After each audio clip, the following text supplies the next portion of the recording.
Hello, welcome to the video, which is to show you around this wonderful Honda NBox. So this is a K car. If you want to learn more about what that means, head on over to my website and I'll leave a link to that in the description. This is a K car that I've recently imported from Japan. It's now registered and is ready to go. So I thought I'd do a video to show you around. So it's a 2012 Honda NBox Custom. It's a 3-cylinder 660cc petrol engine with automatic transmission. The trim level is kind of mid-range for these, so it's the Honda NBox Custom GL package, and I'll go around and show you some of the features, what that means as we go through the video. This was a grade 4B at auction in Japan, and I'd say it's at the upper end of what grade 4 covers in terms of condition. It's done about 95,000 kilometers, just under actually at the moment, which equates to about 59,000 miles. I am a huge fan of these, as will probably be apparent as we go through the video, and I'm not the only one. These have been at the top or near the top of best-selling vehicle lists in Japan for a number of years. So it has been since 2012 and continues to be, because there's quite an NBox range now still going strong in Japan. It's been a huge success for Honda, and once you've driven one you can kind of see why, and I hope to give you a flavour of that as we go through the video. I'll start with a walk around the outside then, and then we'll have a look inside and take it for a drive. So as I said, this is a Honda NBox Custom. The Custom makes a difference to the appearance, the colours available, the equipment levels, etc. And I'll put a picture on the screen now of a Honda NBox, standard Honda NBox, how that looks, and you'll be able to get a sense of how they differ. This is actually one I've bought, and that one's on the way, coming later in the year. So on this one we have some 14-inch alloy wheels with matching Yokohama tyres, tinted rear glass. This one's got power sliding doors, rear doors both sides, and you can operate those from the key from the door itself and from a button down by the driver's right leg. You probably spot the fog light conversion there, bottom right corner. It's got a reversing camera.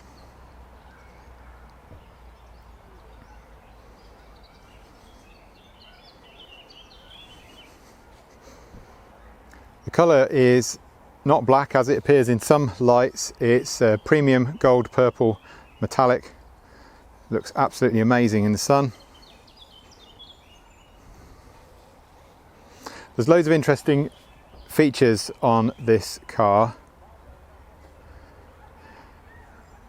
I'll come to some of those later. One of them involves that little mirror that you can see on the outside of the door mirror on the passenger door there.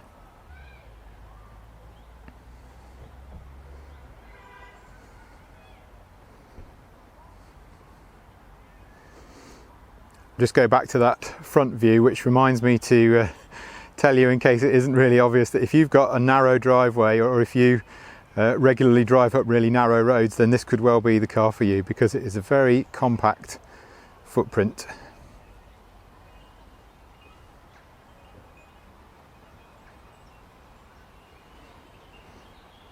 Okay, I'll just put the camera back on the tripod now and we'll have a look inside.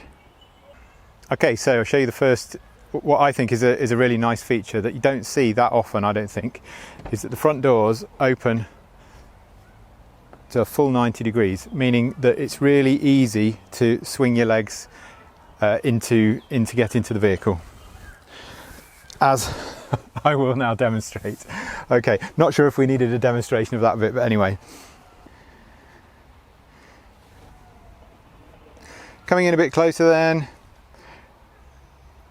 decent sized mat pocket there with speaker. The audio system in this car is really quite good actually. On the door there we've got electric windows all round, electric mirrors, both adjustment and folding, and then the central locking controls there as well. Really funky bench seats in the front, facilitated by the fact that there isn't any handbrake to get in the way. The handbrake is actually a foot operated brake, so parking brake we should call it, because it isn't strictly operated by hand. down there next to the brake pedal. So you've got these really nice bench style front seat. If you can hear some jangling in the background, by the way, it's some donkeys that have been doing donkey rides being loaded back up into their trailer. There's about 4 of them, so they're jangling away merrily, in case you're wondering what on earth that noise was. So armrest with cup holder, more cup holder there, more cup holders there. Down here then we have the Econ button, which adjusts the shift characteristics of the CVT transmission to give you more acceleration or better fuel consumption, depending on what you prefer. Buttons for the rear doors with the option to switch them off as well. Very useful if you have children anything like my son, who just loves playing with them, things like this all the time. Here we have the fog light switch that I've added on. You may know that one of the key things that has to be done to get these vehicles ready for the MOT is to fit a rear fog light. So it's got electric power steering, airbags, ABS. Move into the centre here. Automatic climate control. More storage down there, power outlet, more storage there.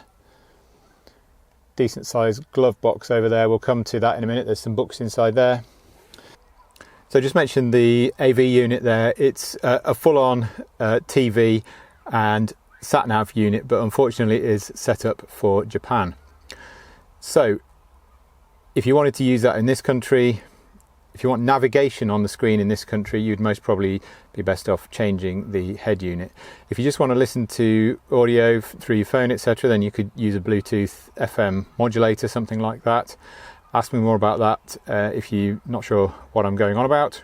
The reversing camera comes up on here as well, and we'll see that in a little while. It's a keyless entry and keyless starting as well. I'll show you that in a moment. Just show you the glove box for completeness then. Here it is.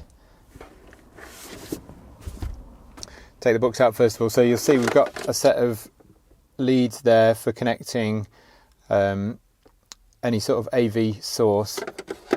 So for example, if you've got a small video player that can play films off an SD card or something like that, then you could plug it in there. There's a USB there too. And then you'd be able to watch it on the screen there.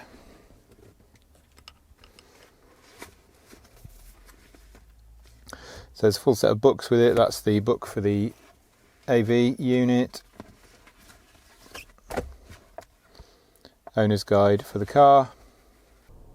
And then some maintenance records as well. So there's 4 stamps in the book, and then there's various stickers around the car indicating that it's continued to be looked after the last stamp in the book. Just start it up for a minute.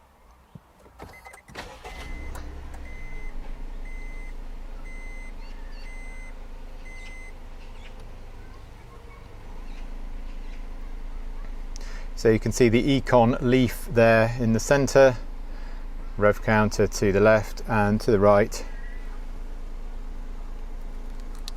We've got a display here where we can cycle through various things.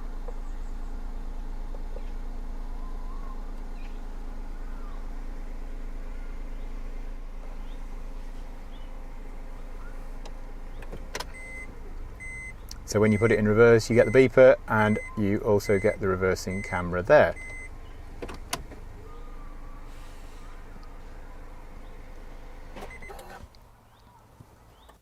I mentioned the mirrors before, didn't I? And the NBox has got a very strong mirror game. So we've got the standard door mirrors both sides, and you'll see they're split. So they've got a view at the bottom half that bends the view down, so you can see quite well to the rear wheels for parking. But hang on a minute, what is this?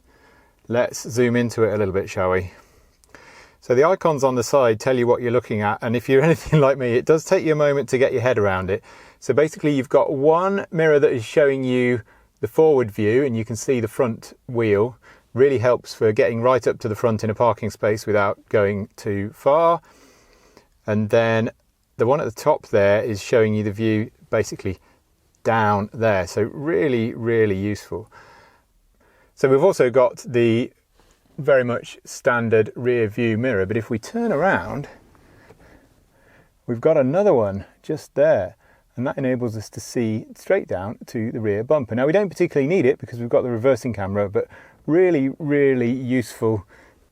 While we're up here, let's show you the sun visors, which hopefully, as you would expect, both have mirrors in them.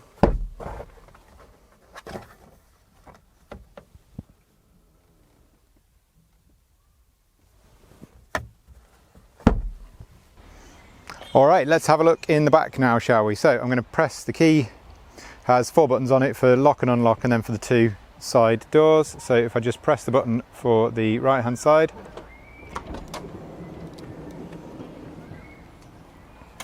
opens up like that. Just bring you in a bit closer.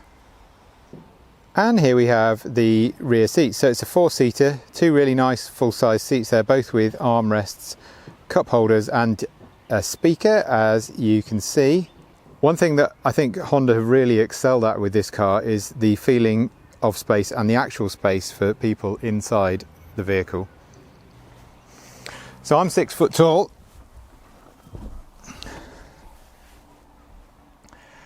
and look at that legroom and headroom as well. You can't quite see it because the roof goes up once you're inside, but it's really, really spacious, really comfortable place to be. There isn't a whole load of boot space, I will say that, and we'll come to that in a little while. But there's also a number of ways that these seats can be adjusted, and if you've owned a Honda before, you might know what I'm going to go on and show you to give you some really useful load carrying space. So these rear seats are a really nice design, not exclusive to the NBox, as I've said, but very, very effective use of space, or they help with the very, very effective use of space all the same. So each seat lifts up.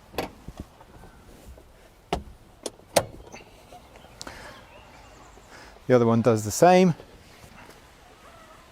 to give you a really nice load carrying space in this area here.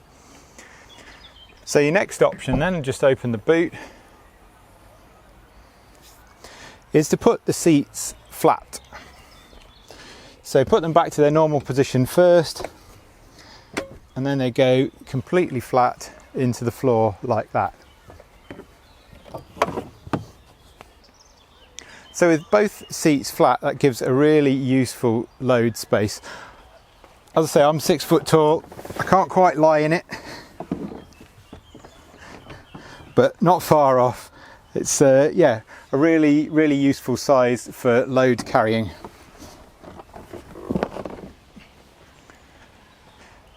Just show you under the bonnet then.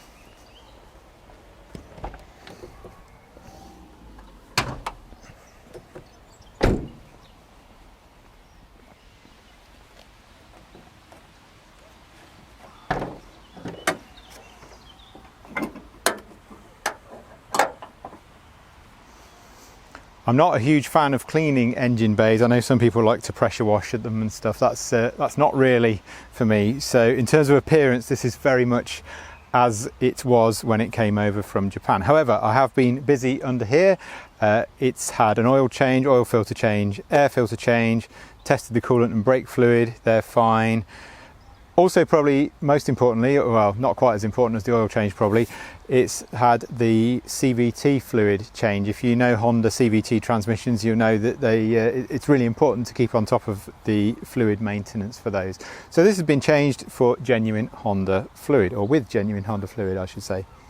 So this is Honda's S07A engine. I think I said earlier, I'll go over it again in a bit more detail here. This is a 658cc, 3-cylinder, 12 valve double overhead cam petrol engine, developing 58 horsepower. If you want a little bit more than that, you can up it to 64 by getting the turbocharged version of these. Obviously the trade-off then is that the fuel consumption won't be quite as good. This is the normally aspirated version, so the 58 horsepower. I mentioned at the start of the video, this one's all registered, ready to go, so it's past the MOT. There were no advisories on the MOT, so yeah, completely ready to go.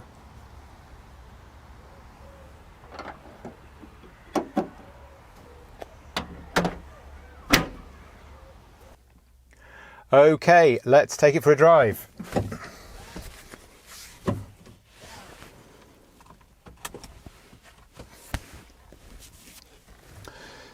Before we set off, the steering wheel can be adjusted for height just there. Indicators on the right, as per most Japanese import vehicles. It's got automatic headlights, I forgot to mention that earlier. So the keys in my pocket, just put the foot on the brake, press the button, it starts up. All the lights that should come on and then go off do.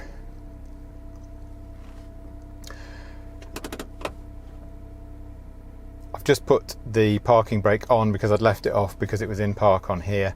But so just click, push to put it in, to lock it, set it, and then press down to release it and then let off. And we're ready to go.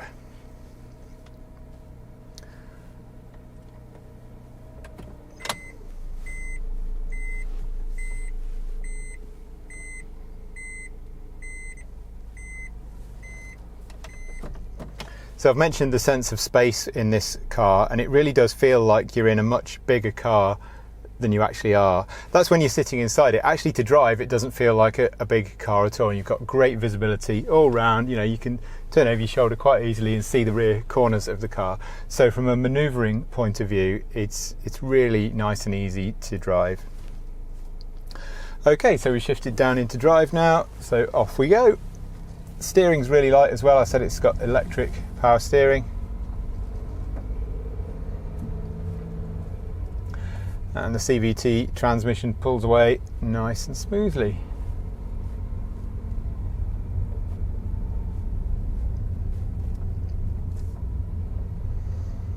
The speedometer is in kilometers. I mentioned that just in case you see it registering 70 or 80 in the course of this test drive and you think, blimey, he's pressing on, isn't he? Another thing you'll have just heard is that the central locking locks the doors automatically once you've started moving. So out on the road, performance is pretty impressive actually for this 660cc engine. If you're expecting neck-wrenching acceleration, or if you're expecting it to go round corners at great speed like it's on rails, etc., then you're probably asking a little bit too much of a vehicle like this.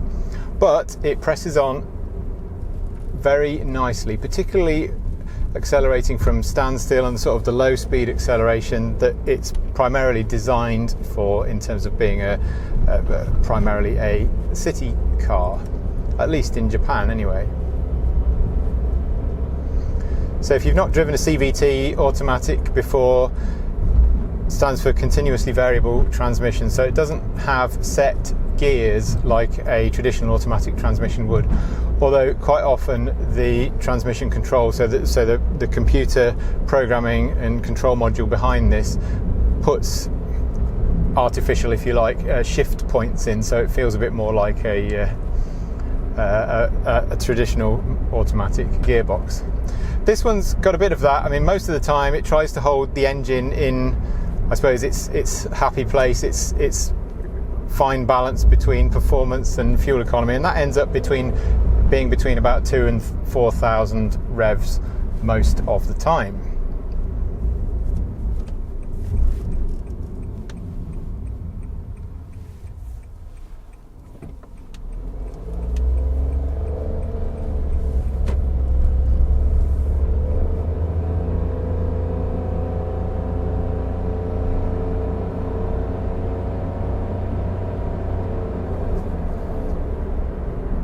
That was a good example of what I meant, what I was describing before, what you saw just then, in terms of I was continuing to accelerate, the speed was rising and the revs were held fairly constant, somewhere between 3,000 and 4,000. Suspension soaks up the bumps very nicely, as I said earlier, and as you'd probably expect, this has been designed primarily for comfort rather than cornering prowess. In terms of fuel economy, I haven't driven this for a full tank, but based on research and based on what's indicated on the dash at the moment, I think you could expect to get somewhere between 45 and 50 miles to the gallon, depending on how you drive it and how much you have the air conditioning on, etc.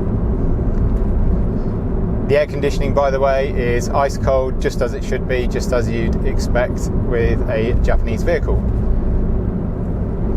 I say that because it can get pretty hot in Japan in the summer, so air conditioning in a car is, well, I think it's overstating it to say it's essential, but really does make for a much more comfortable driving experience.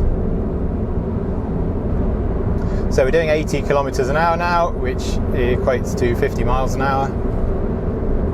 The eagle-eyed of you will have noticed, or may have noticed, that the light around the speedometer dial changes colour. It changes from green, where it is at the moment. I'm not going to make it go blue because I need to slow down because the speed limit's reduced. It goes from green when you're driving in an economical manner over to blue when you've got your foot down and you're burning a bit more fuel. And if you're doing all right but could do better, then it will go to a sort of a turquoise colour somewhere between the two. All right, we're coming into a 50 limit now, so I'll put my foot down. And there you see, we've turned blue. Engine's revving at just over 4,000 now because we're going up a hill and I'm wanting to go faster. Now we're up to speed, take my foot off the gas a bit and it's gone back to green. The seats in the NBox, by the way, are super comfortable. Really nice place to be sitting, driving along. And perhaps the biggest praise of all is that my mother said they were extremely comfortable. Now she is not easy to please when it comes to comfortable seating, I can assure you. I hope she won't mind me mentioning that in the video. So yeah, really comfortable, supportive seats. So the final thing I want to show you is the turning circle for this vehicle, which is amazing. Just going to take us to a car park where I hope I can demonstrate that.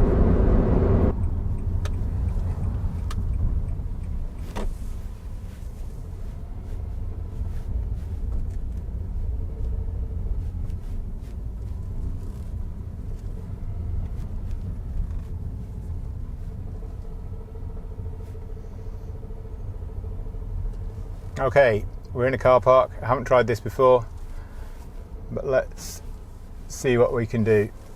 So I'm in the space, the steering's pointing straight ahead. I'm going to go forward, go full lock and see which space I end up in. Off we go.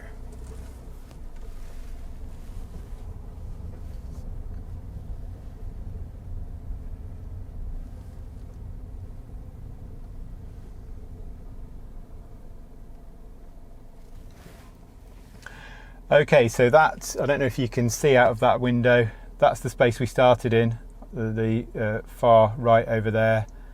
So we've basically missed two and we're actually just over the line of this space just here.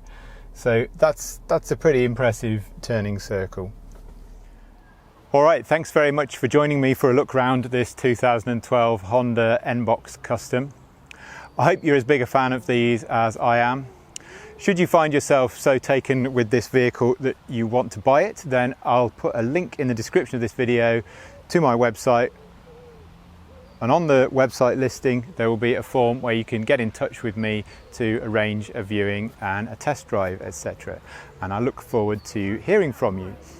If this isn't quite what you're after in terms of spec, colour, you want one with four-wheel drive, you want one with the turbo, etc., etc., then please also feel free to get in touch with me and I'll see what I can do in terms of importing one to meet your requirements. So I hope you found it interesting. If you like this type of thing, please consider giving the video a thumbs up and subscribing to the channel if you haven't already, so you get to hear about future videos about other vehicles that I've imported and other things to do with importing vehicles from Japan.